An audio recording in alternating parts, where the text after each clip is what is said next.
Alhamdulillah, wassalamualaikum warahmatullahi wabarakatuh. Sayyidina Muhammad bin Abdullah wa ala alihi wa ashabihi wa man tabi'ahum bi ihsan.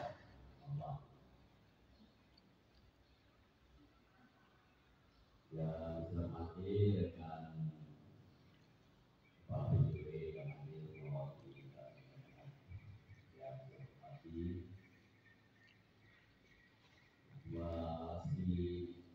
Bukalan kami beserta seluruh jajaran, terus pasti yang alhamdulillah hadir dan pasti yang terpilih dan seperti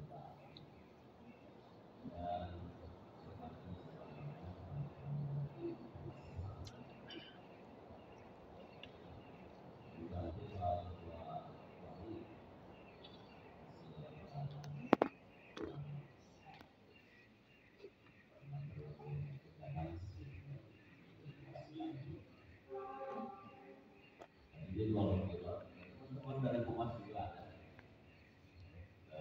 termasuk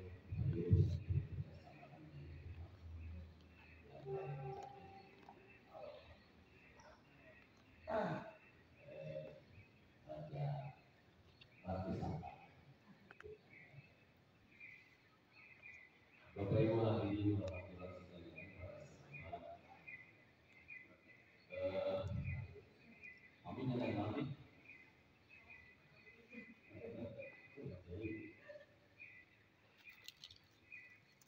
kita pada kesempatan ini akan mensulat satu peristiwa bersejarah di wilayah Kabupaten Ciamis setelah tempoh hari suratan pertama kita membuat membentuk dan formalisasi pelaksanaan LASI, sebuah organisasi kemitraan Kementerian Agama Indonesia Provinsi Islam yang memiliki fokus terhadap agenda dan kegiatan yang berkaitan erat dengan seni dan alat Islam. Dan terima kasih atas dukungan kalian.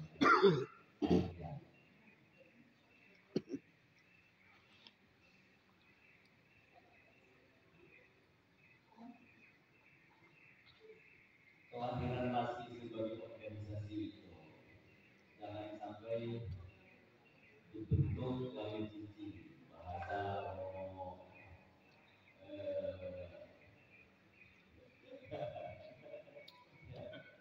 ya mestinya setelah bentuk langsung bekerja, jadi jangan dibentuk terus cincin ya kan? Karena kalau setelah dibentuk cincin wayang jadi harusnya bergerak-gerak untuk bisa bergerak ya, melakukan langkah-langkah keorganisasian yang sesuai dengan visi dan misi LASI sebagai sebuah lembaga yang memiliki fokus di bidang yang berkaitan dengan seni dan alat berislam.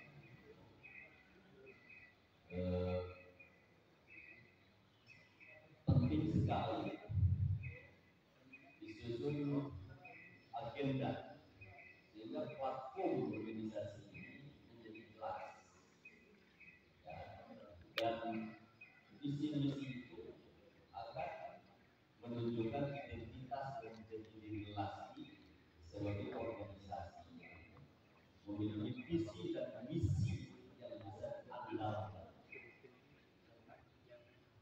Nah, maka begini diinisiasi oleh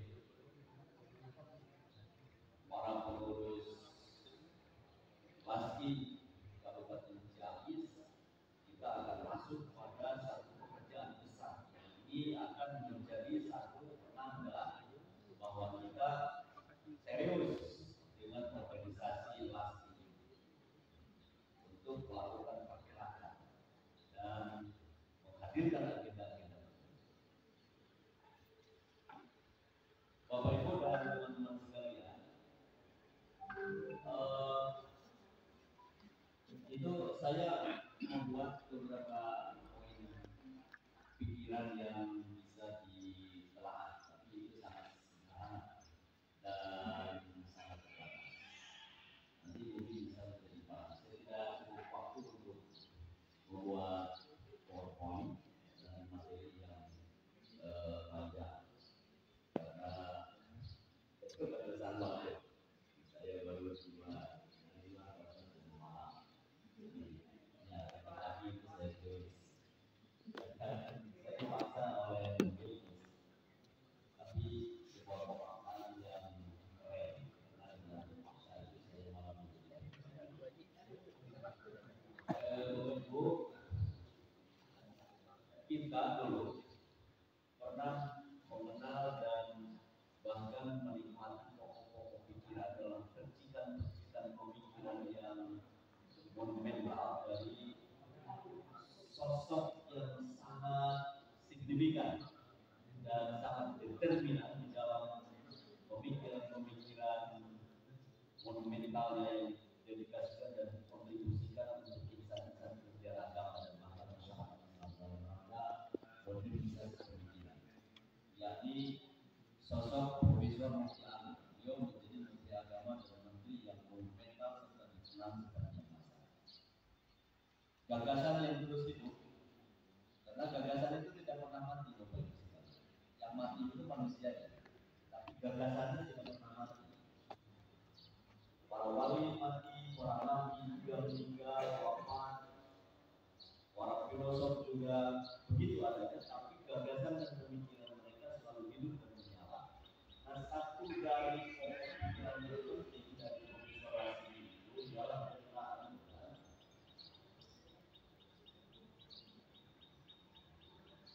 tiga pilar pengembangan manusia seutuhnya dan seluruhnya.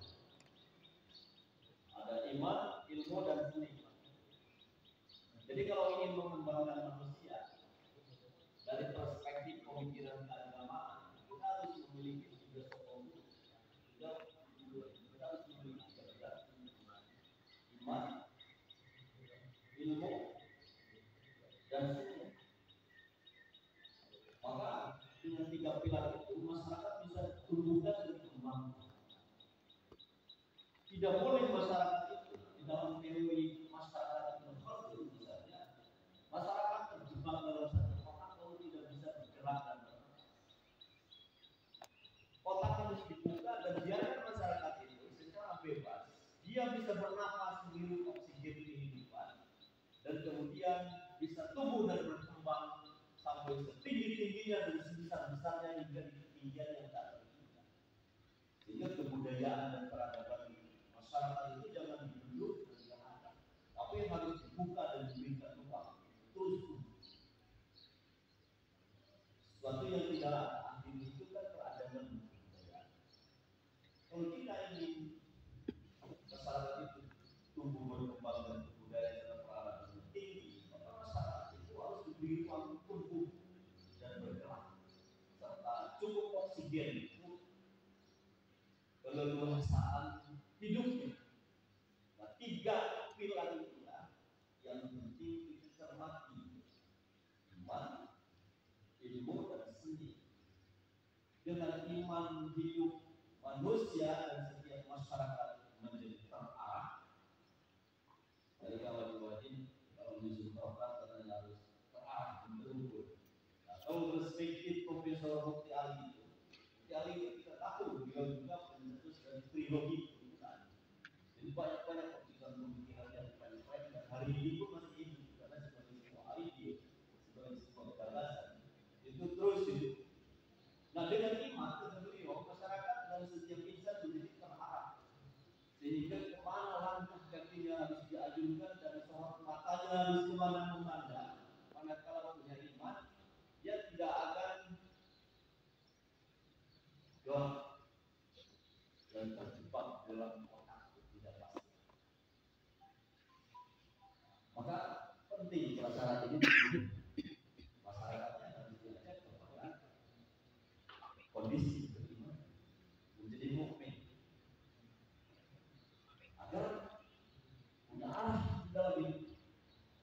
masyarakat yang kacau dan runtuh di sepanjang sejarah itu disebabkan karena mereka tidak memiliki kekuatan iman, kekuatan spiritual. Spiritual power itu menjadi satu menjadi satu kekuatan yang akan berhenti. Jadi perspektif orang-orang sekuler itu kalau berbicara tentang gaya spiritual yang hebat, itu mereka masih butuh. Itu orang sekuler, apalagi orang agama. Maka pilar ini, dan ini menjadi kaidah yang pertama dari tumbuh kembang suatu masyarakat. Iman, yang dengan iman ini kata Profesor Mufti Ali, setiap insan, setiap masyarakat bisa hidup. Yang kedua, poin kedua, pilar ilmu. Kata Profesor Mufti Ali, dengan ilmu setiap insan, setiap masyarakat yang hidup tumbuh dan berkembang, maka hidupnya menjadi mudah. Karena fungsi ilmu itu untuk memudahkan hidup. Jadi kalau orang pegang ilmu, tahu ilmunya kepala, lalu hidupnya masih susah, maka ilmunya itu tidak fungsional. Itu hanya sebuah kekayaan mati dan tidak memiliki harga serta manfaat. Hanya menjadi aksesoris dan properti. Ilmu yang sebenarnya adalah ilmu yang menjadikan hidup menjadi mudah dan bisa memecahkan berbagai problem kehidupan. Maka setiap orang, setiap insan itu tumbuh dan berkembang harus memiliki pengetahuan. Ilmu harus ada di dalam kehidupan. Sehingga segala tantangan dan kendala serta problematika kehidupan itu bisa ditangkis, bisa dilawan, bisa diselesaikan, dan bisa dipecahkan, bisa diatasi. Sehingga hidup itu menjadi mudah. Ini yang disebut di dalam teori sekuler para ilmuwan barat itu dengan easy life, hidup gampang. Kita sering dengar istilah easy money, easy car, easy dompet. Ini satu pemikiran yang menginspirasi kita bahwa kita memang harus terus menambah pundi-pundi pengetahuan, bukan saja pundi-pundi uang, tapi juga pundi-pundi pengetahuan. Pengetahuan diperbaharui, ditingkatkan, ditinggikan, makanya sekolah terus, belajar terus, ngaji terus. Spirit Islam itu kan kuat sekali dan keras dorongannya bahwa terus belajar, mengaji, mencari ilmu, dan ketika diam saja, hei, kamu ini mau meninggalkan. Padahal jelas Allah menginginkan derajat dan lapis-lapis orang yang memiliki iman dan beriman. Ayat-ayat kalau kamu itu sendirian yang yarfa'illahu alladziina aamanu minkum walladzina utul ilma darajat. Saya sering suka sekali saya melihat lafaz darajat sebagai sebuah sigot jamak muannas salim. Perempuan-perempuan yang sehat. Jamak muannas salim itu kan perempuan-perempuan yang sehat. Ciri perempuan yang sehat itu dia bisa melahirkan, melakukan reproduksi. Jadi dia tidak kena penyakit, ya. Tidak masuk pada kelompok kuat karena tidak ada penyakit. Nah, perempuan yang sehat itu yang mau ada cirinya ini ada di dalam filsafat Luko. Cirinya adalah dia bisa melahirkan, produktif, dan membuat dampak baru dari setiap episode kehidupan sehingga kehidupan berdenyut dan terus bergerak tanpa arah.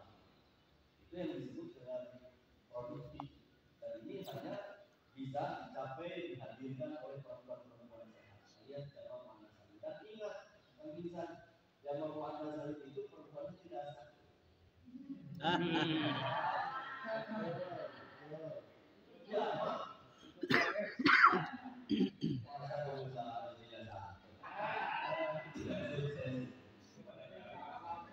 Itu fatwa atau nah, jadi Bapak Ibu sekalian, mari kita memikirkan bagaimana pilar yang kedua ini berkenaan dengan pilar penting. Kata Profesor tumbuh kembang masyarakat itu tergantung pada pilihan apa ilmu. Karena dengan ilmu yang ada di dalam cakupan dan genggaman tangan insan atau masyarakat manapun itu akan mengarah kepada kemudahan. Yang ketiga, kata Profesor Mufti Ali, pilarnya adalah seni dengan seni hidup menjadi indah. Manusia itu kan makhluk yang memang Allah ciptakan cenderung dan suka dengan yang indah-indah. Aspek estetis dari semesta ini itu sering dieksploitasi oleh manusia sehingga dia menjadi bahan yang bisa membuat manusia itu bergairah di dalam hidupnya dan ingin hidup lebih lama lagi, bahkan seperti kata Khairul Anwar, ingin hidup lebih dari 1000 tahun di dalam puisinya yang mengenal. Karena apa? Karena keindahan dan pesona seni itu membuat orang menjadi semangat. Ketika orang semangat, maka dia tidak berpikir mati besok, tapi berpikir hidup selamanya. Makanya di dalam pemahaman Al-Arabiya ada begini, sekalian, dan ini perlu kita cermati. Kalau terhadap urusan dunia, urusan akhirat itu kan harus cerdas. Kalau terhadap dunia, kita harus berpikir dengan mindset bahwa hidup seakan-akan akan terus selalu. Dan terhadap urusan akhirat, kita harus berpikir dengan mindset seakan-akan besok akan mati. Ya kan? Ka'annaka tamutu ghadan wa'mal li akhiratika ka'annaka tamutu ghadan.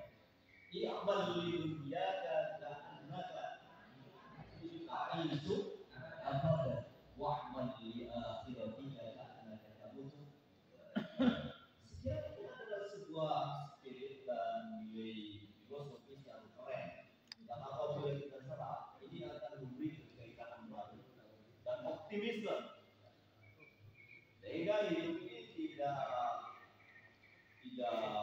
terkungkung dan terbelenggu dengan kesempitan dan kebicikan.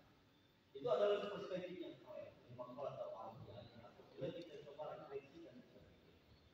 Nah, dengan begitu, Bapak Ibu dan teman-teman sekalian, pilar ini perlu kita hadirkan dalam kehidupan supaya setiap insan dan masyarakat bisa bernafas, bergerak, tumbuh dan berkembang dengan keren, seraya menikmati aspek-aspek estetis yang ada di jagat raya ini, dan kemudian create oleh manusia menjadi lebih menarik dan lebih berwarna.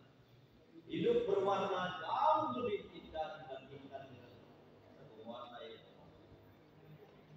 bukankah keindahan itu terjadi karena perbedaan rupa, warna, dan corak yang ada, diharmonisasi secara serasi dan bervariasi. Itulah yang menyebabkan aspek estetis dari fenomena itu menjadi terasah dan terhadirkan dengan indah. Banyak para ulama, tokoh-tokoh Islam yang hadir di dalam lintasan sejarah telah menumbuhkan masyarakatnya dengan menggunakan seni. Termasuk di dalam konteks Nusantara, para wali yang menjadi dai mengajak masyarakat pada tauhid dan syariat itu menggunakan seni itu. Ada seni gamelan, seni wayang, seni tepung. Itu hadir sebagai sebuah kreasi-kreasi cerdas yang menjadikan seni sebagai alat, sebagai jadi kami memang harus berpikir indah. Supaya indah, ya kita harus punya pilar seni. Seni tadi seperti dalam jargon disebutkan, satu di antara dari kesenian, bentuk kesenian itu, dan seninya yang bernafaskan Islam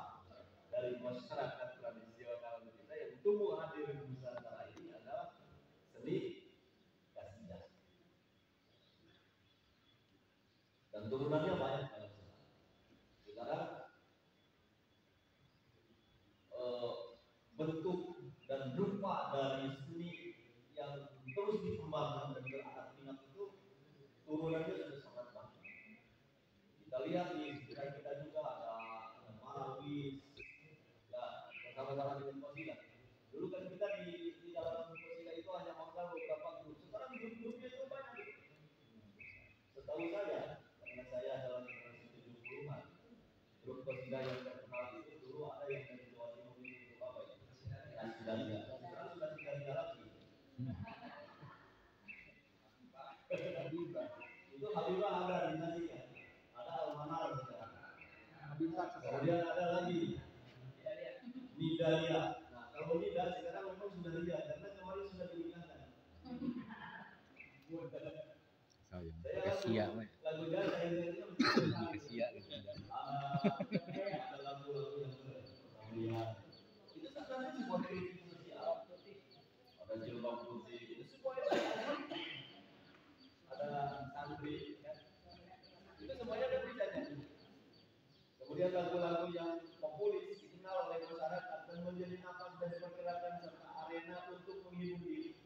Dan orang-orang kita itu menghibur dirinya dengan menyanyikan lirik-lirik lagu yang dibawakan oleh grup-grup kesenian kasidah seperti ini. Apabila kau lihat segala wujudnya terbuka bahaya.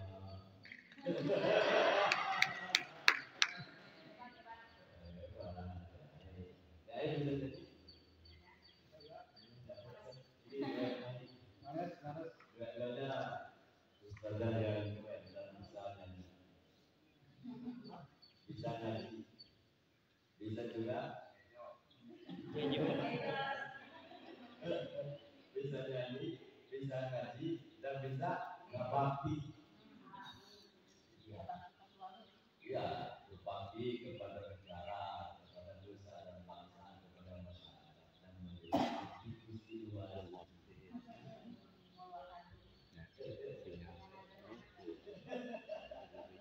Kendaraan juga turunnya ada di sini. Beliau ini asli sarjana dakwah, jadi pasti tahu dan namanya ilmu komunikasi, retorika, ilmu dakwah dan keilmuan-keilmuan yang menopang terhadap disiplin ilmu dakwah, termasuk juga seni sebagai bagian atau sistem dari aktivitas dakwah. Makanya tadi di beberapa ilmu saya dengar tadi dengan kosidah apa? Si ambil dakwah. Berarti kasidahnya diarahkan kepada maksud tertinggi yaitu dakwah dan tarbiyah Islamnya itu menjadi parameter. Dan jadi saya kira ini penting. Bila sebenarnya tadi yang disebut Purwakarti, kata Purwakarti itu dipicu nanti huruf vokal.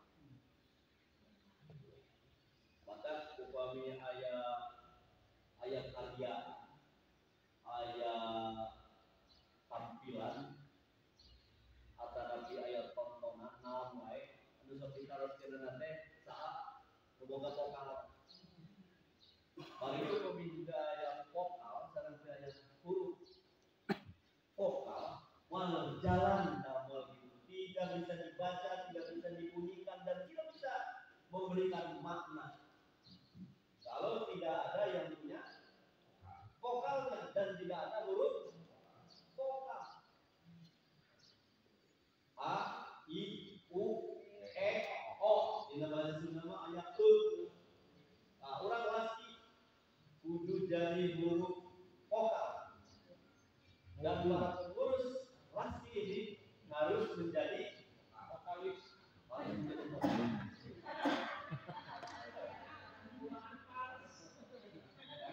Kandidat itu kan single menyanyi, jadi pastilah tidak bisa dinyanyikan itu. Lagu tidak bisa ada apanya, tidak bisa ada suaranya dan tidak ada rasanya kalau tidak ada vokal. Contoh Kiwi, sahabat saya namanya Kang Haji Asep Sunda, bisa di mana-mana memang populer di dunia ini. Itu baru huruf A.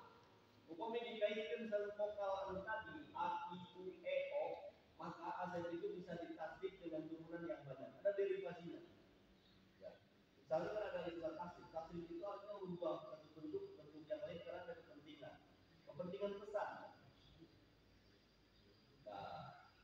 Ini saya akan berbicara filsafat at-tahwil. At-tahwil. At-tahwil itu di dalam bahasa teori sosiologinya itu disebut dengan istilah yang keren. Apa? Transformasi. Transformasi itu at-tahwil. Orang-orang pesantren itu dihadap karena diajar kailani disapalin teori transformasi at-tahwil. Nah, kita coba kaitkan teori at-tahwil atau transformasi itu dengan satu kata saja yang akan disingkat. Karena kaitannya dengan vokal tadi. Apa itu? A.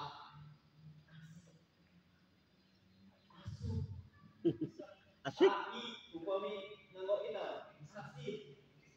Asik. Asap. Asik. Asuk. Aye. Asik.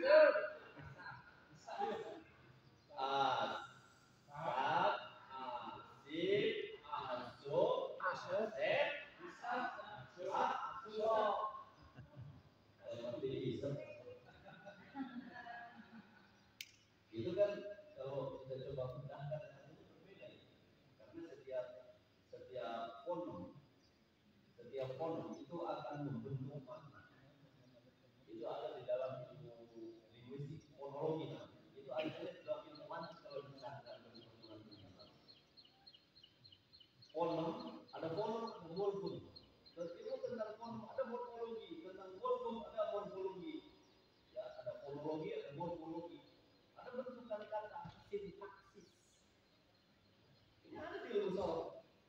Jadi semuanya mengalami proses pembentukan dan melahirkan kata yang berbeda sehingga makna dan pesannya juga menjadi berpindah berbeda. Nah, maka lasi juga harus bisa membaca dan merangkai ini sehingga menjadi satu rujukan intelektual. Jadi organisasi itu begitu. Dan saya kira kalau kita mencoba mengaitkannya dengan teori at-tahwil tadi ya, transformasi, maka kita harus melakukan perubahan. Lasi harus diubah menjadi sebuah organisasi yang lebih keren, yang lebih produktif, yang lebih kredibel, yang lebih hebat, yang lebih semangat dan mengarah kepada hal-hal yang lebih bagus. Itu kan at-tahwil, at-tasrif. Makanya didefinisikan bahwa perubahan tidak mungkin terjadi orang tidak memahami konsep transformasi atau at-tahwil. Dan siapa muhawwilnya? Muhawwilnya adalah organisasi. Tidak mungkin pergerakan itu terjadi kalau muhawwilnya tidak ada, muharriknya tidak ada.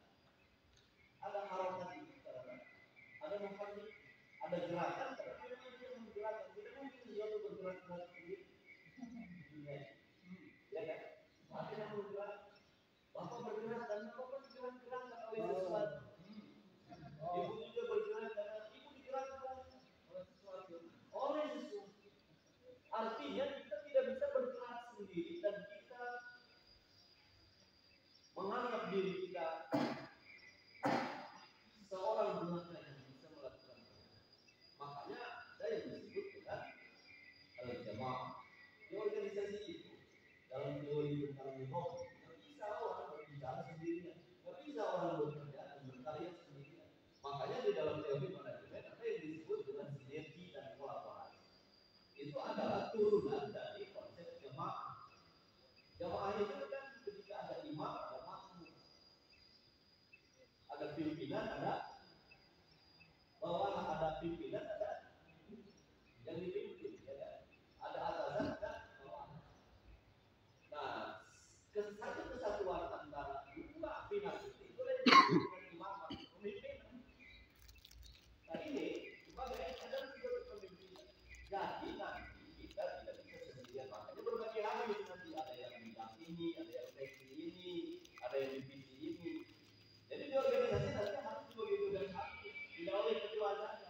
Ketua mendelegasikan tugas-tugas tertentu ke sekretariat.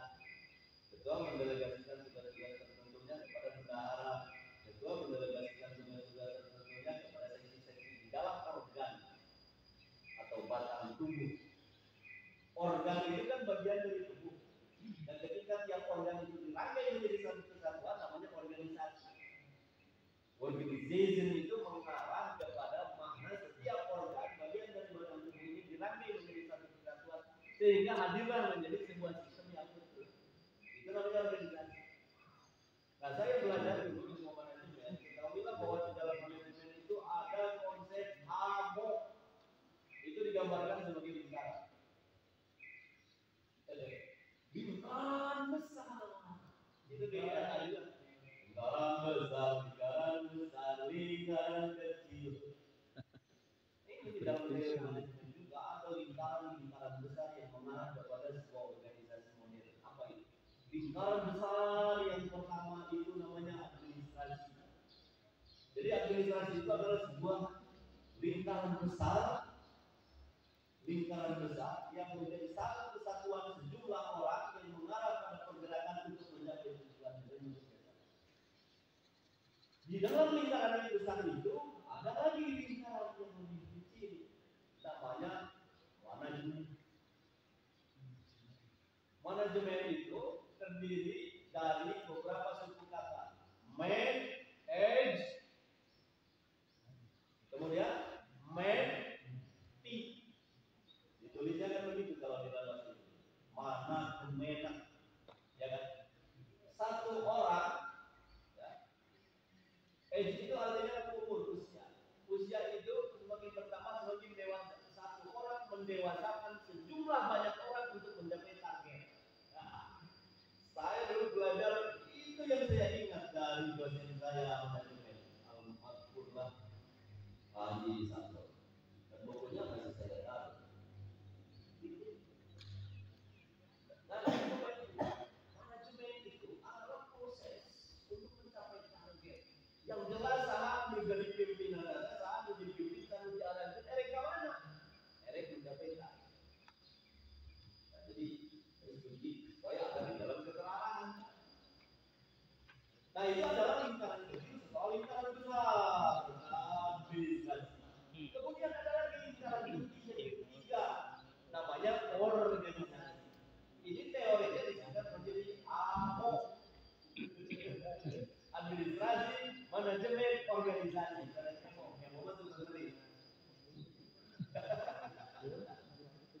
Jadi di dalam lingkaran besar itu ada lapis ketiga yang merupakan lingkaran lebih kecil, ya, yang disebut dengan organisasi. Organisasi adalah satu susunan organ-organ yang menjadi satu kesatuan sistemik sehingga menjadi representasi dari sebuah visi yang dengan memiliki misi yang terukur. Nah, makanya disebut ada visi-misi. Visi-misi itu ada di organisasi, tidak di administrasi, tidak di manajemen, adanya di organisasi. Karena organ-organ ini nanti akan menjalankan fungsi spesifik. Clear ya? Ini ilmu ini mahal sebenarnya. Karena dulu saya belajar. Ini baru yang manajemen. Belum kuliah lainnya yang banyak ini Pak.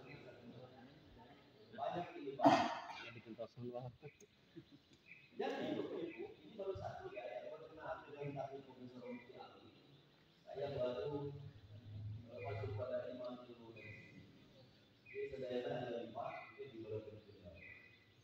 Jadi lagi ini mau yang kedua, ini stressing.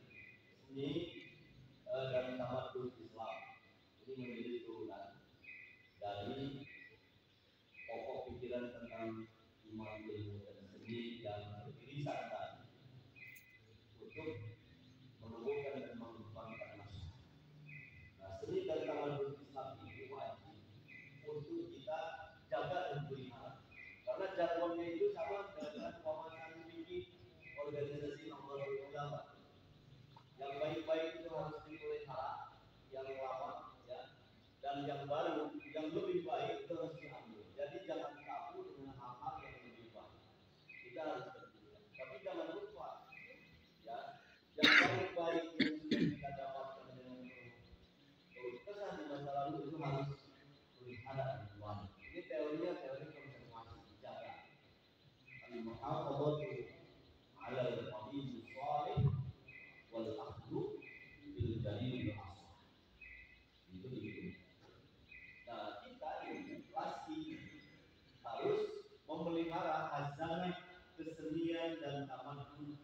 yang berkebaran kita yang mentalisir kita rawat ada banyak lah yang posisinya para ulama tapi menurut saudara yang rombongan Agro ada apa lagi Takoni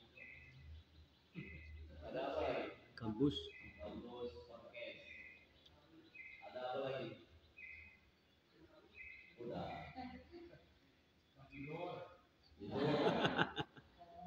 itu adanya di Betawi Cayanti. kalau habis temannya Markis bener-bener kita pemain-pemain nomornya berkursinya kita Markis dan Apol Kenny berkat Kenny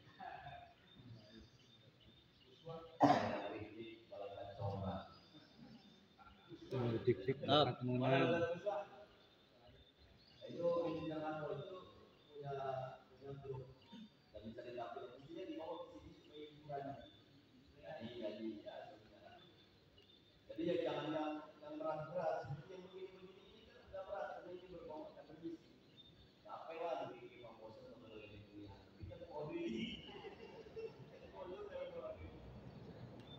nah itu begitu berkenaan dengan hal yang kedua dengan seni dan taman bersiswa karena tadi kita kan sudah bicara untuk menjadikan manusia dan masyarakat kita nah ini penting untuk kita inventarisir seni dan taman bersiswa yang ada di sekitar kita untuk kita nanti pelihara dan kita kembali karena kaidahnya al-muhafadzatu al-wahid salih wal akhdhu bil jadid kita pelihara yang ada yang baik-baik ini dan nanti kalau ada inovasi yang lebih baik lagi ya jangan takut untuk menjadi alat dan pilihan yang kita jadikan kekayaan kita lanjutkan yang ketiga nih plastik nah plastik harus masuk menjadi alat pengembangan usaha menjadi pelopor dari tujuan yang beririsan dengan keinginan tertinggi dari Kementerian Agama menjadi wakil ilahi. Nah, jadi luar biasa besar. Nah, dua hal yang perlu disorot yang pada kesempatan ini perlu mendapat respon dari teman-teman sekalian. Pertama, ini seiring dengan rencana kita rapat kerja. Dua fokus saja lah. Syukur kalau lebih banyak, tapi Pak Ketua nanti Ihsan saya kira pasti punya greget dan ada gagasan khusus. Karena setiap pemimpin itu akan memiliki pikiran-pikiran yang spesifik. Karena setiap orang, setiap pemimpin ada distingsinya, ada hal yang berbeda dan ada gaya yang standar. Nah, dipesankan Bapak Ibu dan teman-teman sekalian terkait dengan LASI sebagai organisasi yang diharapkan menjadi alat pengembangan masyarakat Islam itu fokus pada dua hal saja. Pertama, penguatan kelembagaan. Kalau lembaganya sudah hadir, sudah ada atas dasar legalitas SK dan pengurusnya sudah lengkap, SDM-nya sudah keren, lalu kelengkapan atributifnya juga sudah dipenuhi, itu sudah cukup standar. Jadi ibaratnya anak sudah dilahirkan, sudah diberi nama dan akikahi, rambutnya sudah dicukur dan disertai dengan adan. Itu kan bagian sebenarnya dari tertib kelahiran itu sudah diajarkan. Organisasi ini kalau adopsi sunnah insaniah yang fitrah seperti manusia organisasi. Dia dilahirkan dengan selamat, yang melahirkannya ada bidannya, ada dokternya, mama dalam izin, bapaknya anan, mungkin boleh nongol.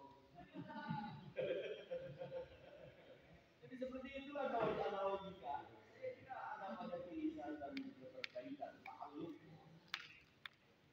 Jadi sudah. Nah, tinggal nanti setelah lembaga itu lahir dan hadir di agak yang kami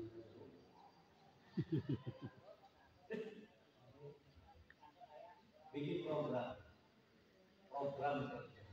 Supaya program itu bisa disepakati dan dilahirkan, maka harus dirapatkan di organisasi. Tidak bisa kita menyusun program itu sendirian atau sambil lalu. Bisa di organisasi itu diatur oleh komunitas. Jadi ada syakliyah yang khusus. Syakliyah maksud formalitas khusus yang harus ditempuh di organisasi. Nah, ini bedanya antara organisasi dengan gerombolan. Dalam teori organisasi kan ada kerumunan, ada gerombolan, ada sekelompok orang yang berhimpun diri secara formal dengan tujuan tertentu, visi-visi yang jelas. Itu adalah organisasi. Kalau di luar organisasi ada kerumunan dan ada gerombolan. Nah, kalau di dalam organisasi harus ada agenda program yang jelas secara tertib. Nanti susun. Misalnya organisasian lembaganya hingga kecamatan hingga desa ada di bawah koordinasi penyuluh menjadi komandan, lalu menghimpun grup-grup seni dan taman Islam yang ada di daerahnya. Semuanya nanti berdiri dan berkhidmat di organisasi. Lalu ada urunan, ada iuran, sehingga nanti bisa bernafas. Karena agama ini tidak bisa tegak kalau tidak ada kekayaan, tidak ada anggaran. Maqamadin illa billah. Sebuah sistem itu tidak akan berdiri tegak kalau sistem itu tidak ditunjang dengan anggaran. Itu kaidah. Pada agama sholat, agama di dunia bermakna luas dan umum. Din itu adalah sebuah sistem, subsistemnya banyak. Jadi apapun dari perspektif manajemen nggak bisa keluar dari kebutuhan anggaran. Kita ngumpul saja di sini kan butuh anggaran, butuh duit. Orang hidup butuh duit. Ayo nama, yang hidup duit, yang lahiran duit, yang kawin duit, yang hiburan duit, yang lahir duit, yang payung duit. So, Bapak Ibu, mau jangan ada bos kumpul ya, nanti itu bayar. Pipis, tarik itu. Jadi itu kaidah itu di organisasi menjadi mantra wajib. Maqamadin illa billah.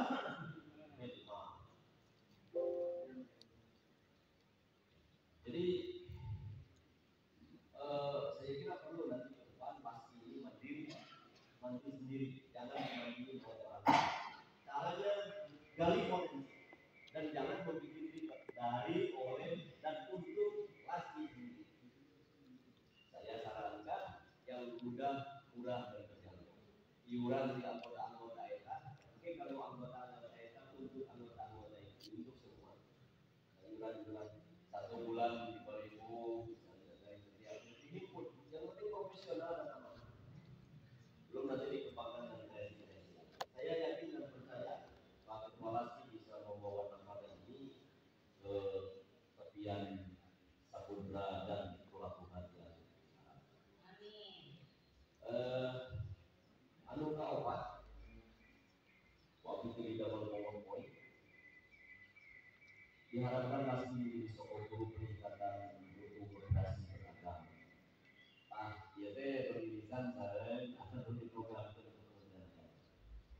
Dan ini menjadi inti yang kedua dari harus apa yang harus saya sampaikan pada kesempatan ini.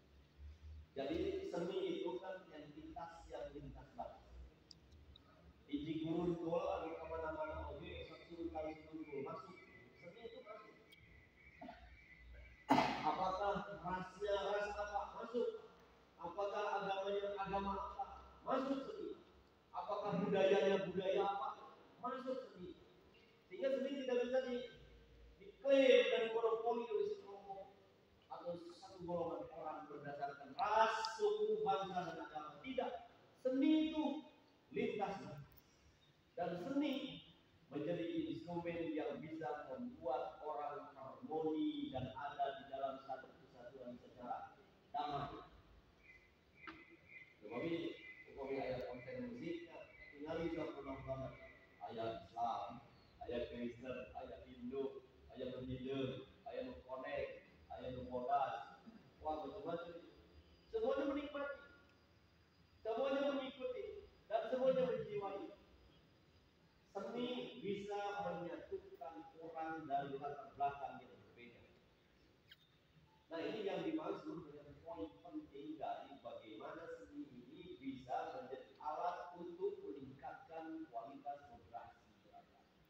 sehingga kita nanti dengan adanya seni ini mendapat berkah, keberkahan untuk bisa saling menghormati, saling bersama, berbagi. Nah, ini poin. Saya kira bisa ditangkap ya poinnya dari Pak Ibu bahwa seni memang bisa masuk ke sana. Nah, kenapa? Karena seni bersifat lintas agama, lintas budaya, dan lintas komunitas. Para musisi, para artis, para budaya, para pemain seni itu adalah orang-orang yang bisa mengatasi fenomena-fenomena kecil dari ketinggian yang bisa memancarkan cahaya kedamaian dan kecintaan. Jadi artistika itu adalah sketsa kehidupan yang damai dan menjadi bukti bahwa harmoni ada di bumi. Berikutnya yang terakhir kita harus panjang. Terakhir ini qasidah seni dan tamadun Islam, singkatnya menjadi kekayaan sosial, menjadi kekayaan masyarakat yang jangan sampai hilang. Qasidah menjadi kekayaan perbendaharaan yang mahal. Dan itu di dalam istilah teori ilmunya, dalam sosiologi disebut sebagai sosial kapital. Kapital itu kan kekayaan, benda, harta benda, kapital. Nah, kaum kapitalis, mereka yang selalu mengumpulkan harta benda dan kekayaan, itu namanya kapitalis. Selalu mengumpulkan segala kekayaan. Dan kita punya kekayaan yang nyaris kekayaan itu kita sadari keberadaannya dan kita rawat dan menjaga. Apa? Kalau selama ini kita mendefinisikan kekayaan itu hanya benda dan uang saja, salah. Seni juga adalah satu dari kekayaan itu yang harus dijaga sebagai warisan budaya yang orang lain itu banyak yang mencuri budaya, seperti orang Malaysia kemarin dia kita tahu mereka mencuri budaya apa? Reog Ponorogo mereka klaim, batik juga sekarang diklaim oleh mana, silat diklaim oleh mana. Di sini itu kan tempat tumbuh budaya dan aneka ragam kekhasan dari khazanah-khazanah kekayaan culture. Jadi kalau tidak dirawat akan dicuri oleh orang lain. Nah, jadi Bapak Ibu sekalian, saya kira ini poinnya yang penting yang nanti ini akan diakomodir dan akan diterjemahkan lebih dalam oleh Mas. Demikian, terima kasih. Kalau ingin sharing, asal jangan lama-lama, 2-3 menit saja. Terima kasih. Assalamualaikum warahmatullahi wabarakatuh. Waalaikumsalam. Kita sangat mohon kasih kepada Bapak Kasih Mahasiswa yang telah memberikan pembekalan dan sekaligus pematangkan keberadaan nasi yang tentu kita berusaha menyimpulkan masing-masing, tidak usah disimpulkan. Namun sebelum diakhiri, sebelum kita meminta kepada Bapak Ulimo, yang pertama, kalau ada pertanyaan dari peserta rapor, ada pertanyaan? Saya tidak ada ya. Ya, terima kasih pada seluruh peserta yang telah kelihatannya semangat mendengarkan apa yang disampaikan oleh Bapak Kasih Dimas Islam tentang penguatan keberadaan nasi ini, dan tentu pada kata yang disampaikan oleh beliau yang terakhir bahwa nasi ini jangan sampai punah, atau seni qasidah, seni rebana dan sejenisnya jangan sampai punah di masyarakat.